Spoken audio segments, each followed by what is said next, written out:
We're back at Coronation Street talking to the big stars, and next I spoke to Patty Clare, who plays Mary on the soap, who of course has been bothering Norris Cole for a while, played by Malcolm Hebden. And I began by telling Malcolm he was my favourite character on the soap and a genius. Oh, you say so. I'm absolutely knackered this afternoon, going around smiling all the time. It's the most exhausting thing in my life. This is good, because this is radio. You don't have to smile. Grimace at me, do whatever you will, as long as you're entertaining. I'll do what I can. Let me tell you about you two. I love it, because I take little clips from Coronation Street and I play them on my radio show all the time and have conversations with you as if you were there. And there's one going around that I play all the time that my listeners keep requesting about your foo-foo. Oh, you mean my Mew Mew? Oh, your Mew Mew. Yes, my Mew Mew. What is it? She. What does she wear in bed? It's possibly a scrunchie, and I lie there stroking my Mew Mew. You have got the best comic timing.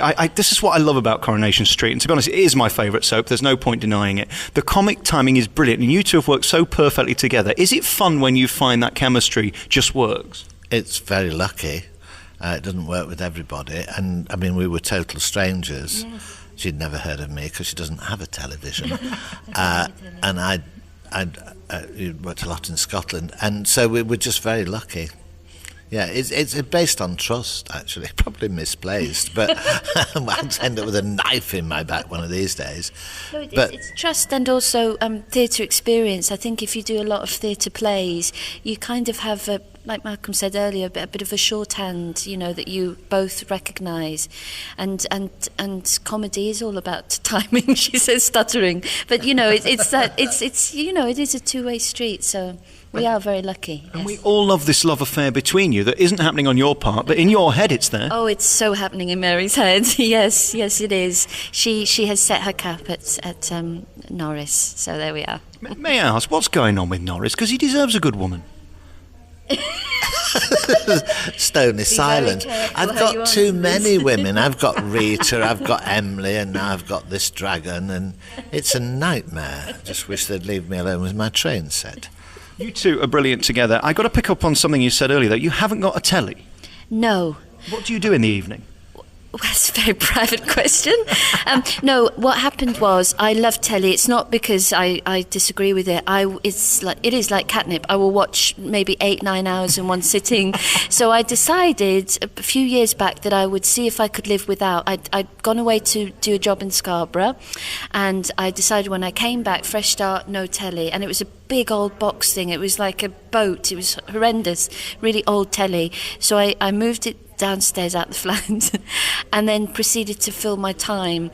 But now what's happening is I'm just watching lots of DVDs on my computer, and there's iPlayer and there's ITV iPlayer, so I'm back to like probably 5-6 hours in an evening. What do you do in the evening, Malcolm? This is very personal. Eat too much, drink a bit. Not very much at all. And rehearse, presumably. That's what I love about you guys. You work so hard, and they get their money's worth, don't they? Yeah, well, we rehearse a lot. I mean, there's no rehearsal on set. You simply go in and do it. But like for this DVD and for the stuff we did in Bronte Country, Patty lives in London, I live up here, but you came and stayed, and we do rehearse. But you can over-rehearse, you know, because, I mean, I was talking about there, for the next script, there's one very short scene and a very dramatic scene important to Norris, but he could play it absolutely furious, but he could play it desperately sad. And it's nice to have that choice, but you don't know which one's going to be appropriate until you get the other people around you to see what's happening. So you can't, I mean, it's fine if it's just the two of us, but if you're working in a group, you've got to leave something unrehearsed to see what comes across, you know. Next I asked Patty about being an actor on a soap and the schedule that they have to relentlessly churn out these programmes day after day after day. And I asked her at what point did it become natural that she could just read off the page? That's a very interesting point, because I think it comes from a theatre background, because that's just your training, you know, and also, you know, different actors have different techniques or whatever, but I think we perhaps have a similar technique where it's very much what's often not said in between the words is often more interesting, and that's to do with listening and being really interested in the other character. And I think we naturally have that, so we naturally listen and give space to each other. So I think that's what you mean. If that's the way you've been brought up, it's something you wouldn't do anything else. You've got to stay in that moment. And I mean, most of the theatre I've done, 30 odd years of it, was done in Scarborough, which is entirely in the round, like the Royal Exchange here in Manchester, but it started there with Stephen Joseph, and there's nowhere to hide. If you're on a cross arch, you can get away, whereas you've got people all the way around you and in touching proximity, and they sometimes do touch you. We won't go into that, but so it's concentration, and once you've learnt that, you wouldn't think of doing anything else. You would never switch off. Be also terribly rude to the person. But I worked with somebody once in the final dress rehearsal, and it was looking over my shoulder. You know, so I turned around and said, and what was so interesting? I said, what? I said, and I just came out the play, frightened him to death. He never did it again. But you couldn't do that. It's so disrespectful to the people you're working with. Are you glad that you're you and that you've got this character? Because they give you some corking lines. I mean, I always love it when you've got a Nuts magazine in your hand, because there's going to be a joke there somewhere, isn't there? I often have nuts in my hand. They're very good for you, apparently. It's not true. If only. No, yeah, they do.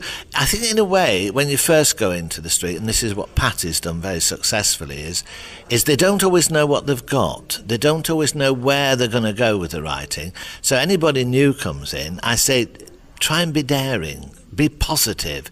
You may make the wrong decision and we'll never hear from you again, but you might just give the writers, I can do something with this. It's no good being negative in that show. It's quite competitive, you know, and you've got to make your mark. You do, which I realise, you know, they kind of fling you at the screen, and then it's very much up to you what you do with it, which is amazing in hindsight, looking back on the amount of space they do give you. But what Malcolm said is spot on, because I absolutely remember my last 2 weeks that I thought that this is it.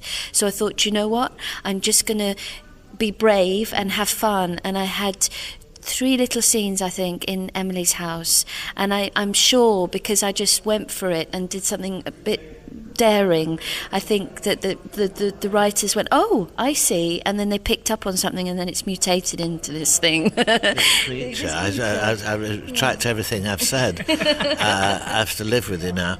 And also, I think when new characters come into the street, it takes a while for the public to catch on to them. You've got to give them time. And oddly enough, sometimes very good people come in, and it just doesn't work for them. You know, they do terrific work, and then it's a character soap, isn't it? And that's certainly what you've created. I mean, it's a fine line, though, isn't it, between you being lovely and you being a bunny boiler? Because yes. You're always kind of on that line, aren't you? Yes, very much so, which I don't know where that comes from. Seriously, I really don't know where it comes from. You should get a television. No, your imagination is running away with you. And as for you getting the gig, of course, you literally stalked them until they said yes.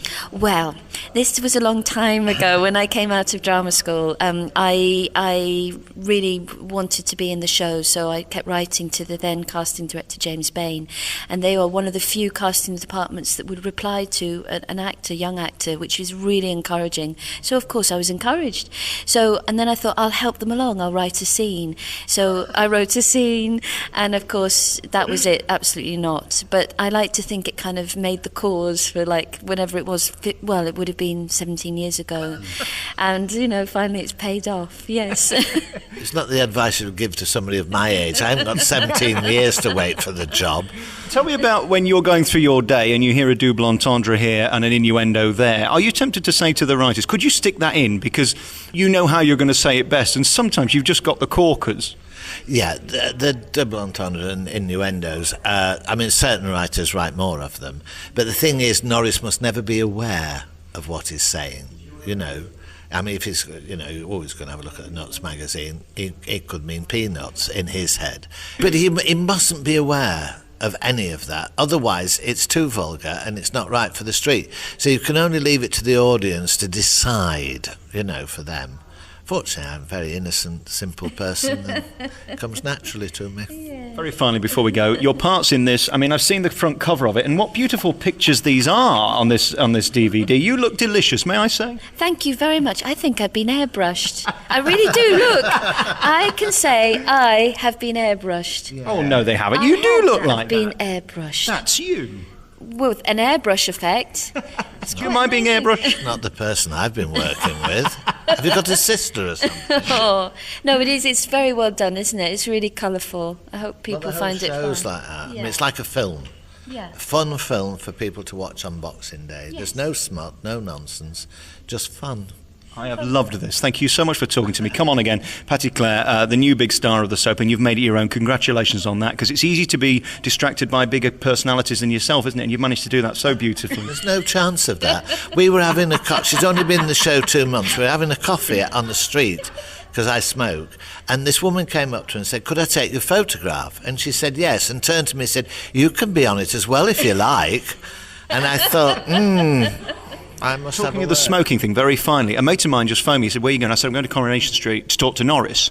And he said, "Oh, yes, he was at one of my courses to stop smoking. He's failed. Do you want his number? He says he'll do it for free to get you off the fax." It worked. No, I stopped. Absolutely dead. I know what you mean.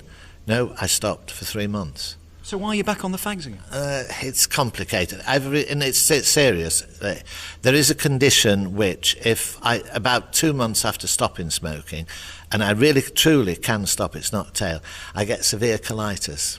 And apparently, if you smoke, you never get colitis. You must have had it before, but the smoking controls it. Would you like his number? He says he'll help you or do anything he can to help you if you need it, but if he's going to make you ill, it's not worth it. I've recently stopped, didn't I, a few months ago, and I can. In this way, it was 10 days, and with that condition, I can't work. So I have to. No, you're looking at me very. It's true. It really is I shouldn't be. This isn't one of your little jokes. It's not a wind-up. I wish it was, because I would love to stop.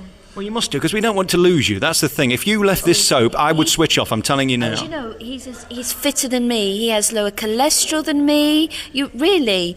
I mean, I'm going to not talk anymore. And I'm also considerably older than you by 30-odd years. 27, isn't it? Oh, yeah. I'm not good at maths. You could be my daughter. Guys, thank you so much for talking to me. It's been a real pleasure. And thank you for being you. And keep on keeping on. And I love you very much. Don't leave this programme, will you? Not if we can help it, but there's a big train crash coming up. Don't tell me that. I'm going to lose sleep tonight. Well, you'll just have to wait and see. We don't know yet. No. Thank you so much for talking to me. Thank you. Thanks for you. Bye. Bye-bye.